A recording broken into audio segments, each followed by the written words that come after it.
Hello and welcome to another How to Play ITC Champions Mission video. Today we look at Mission 2 of the ITC Champions. The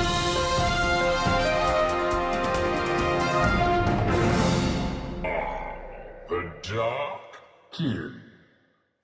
Hello and welcome to another SkaredCast how-to video. I'm Skari, your grateful host, and this is the next video series on the ITC Champions missions. Today we're looking at Mission 2, so if you've ever thought to yourself, how is it that I play these missions? How do I get better at them?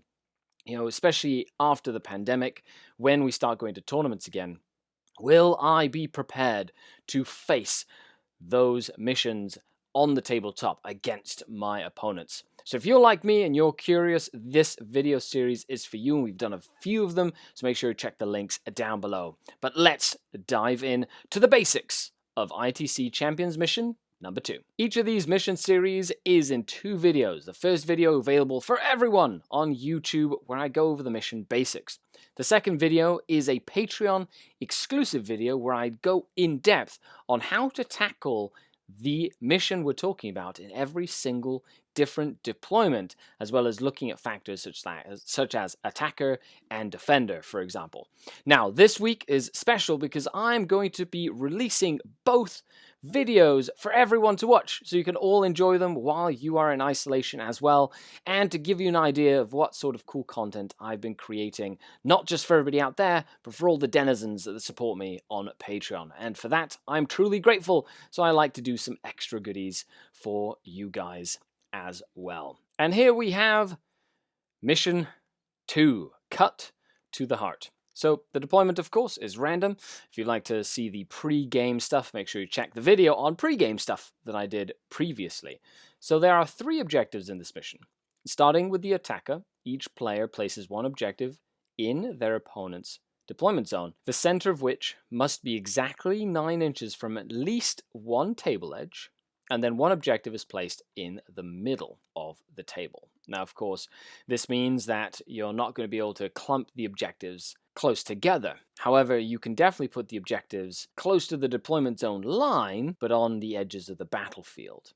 So, of course, the attacker will have a good understanding of where their opponent's objective is going to be in this mission. And then the defender can make a reactionary placement of the objective to put the objective in a position that will be beneficial for them as a defender, or to force the attacker to sort of split up their forces. Each mission, of course, has a bonus point objective. And the Cut to the Heart bonus point is if a player controls the center objective and the objective they placed at the end of their player turn, they gain 1 point. So you're going to have to get the one in the middle, as well as the one that you placed in your opponent's deployment zone. It's a little easier said than done, and previously in the initial mission format, the objective was to hold 2 objectives, so like the middle and yours, but that was very easy to get the bonus point. So out of all the missions, this one can be trickier to get the bonus point. However, if you have a very aggressive army that can push up into your opponent's deployment zone early on and put a lot of pressure on their objective, it's a lot easier to get the bonus point. And if you're the defender, you have to try and make sure that you can try and counterattack to get that bonus point as well, because capitalization of bonus points in ITC missions is a very important part of the game. Now, something I personally like about this mission, it encourages a bit of the art of objective placement, unlike Mission 1, where the objectives are all preset. Even though you're only placing one objective each, it can be very important to realize whether or not you are better off putting the objective further away in the opponent's deployment zone, whether you're better putting it closer to your deployment zone or to the middle of the board. Do you want to get them as close as possible to the center objective, so like put it right up on the line, or do you want to separate the objectives as much as possible to either force your opponent to split up or give your army a better chance at scoring the objectives because you're a very mobile, fast-moving army?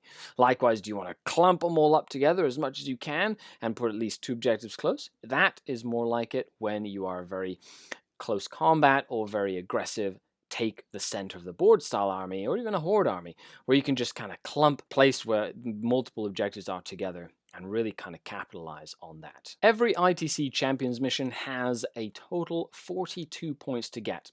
If you kill something on your player turn, you get a point. If you hold one of the 3 objectives in this mission, you will also get a point. And then at the end of the battle round, you will get a point if you hold more objectives than your opponent. Now in this mission, that means usually you have to take the middle of the table to get the hold more objectives. So going second in this mission, being the defender, gives you quite a bit of an advantage in the hold more category because there are very few objectives in this mission. And then the kill more, which means that if whoever had more units killed of the opponents gets a bonus extra point for that. So there are 4 main points. Then there's an additional bonus point that you can get. That will be for getting the middle and your opponent's objectives. You have to be willing to get aggressive and get into the zone if you want a bonus point, as well as the secondary missions, which are a total of 3 secondaries that you pick. Of course, things like King of the Hill, for example, very useful secondary in this mission since you're going to be going for that central objective anyway. So if you have an army that can be durable, can be in the middle of the table, that might be something to take a look at. Of course, I did discuss the secondary objectives in my Patreon secondary objective video, which you can always check out over there. And there you have it, folks. Mission 2, cut to the heart of the ITC format. Only 3 objectives on the board, making it highly contested and usually favoring armies that have elite number of troops that can clear areas of the table and generate great board control. So make sure you tune in to part 2 of this video. The link will be down below in the description, where you will be able to take a look at how I would tackle this objective in each of the 6 different types of deployment. I hope you've been enjoying the series so far, so leave me a comment. Let me know if this is something you find useful, or if there's any way that I could make these more useful or relevant to you as a player. After all, I am Skari, your grateful host, signing off until next time. Skari out. Bye.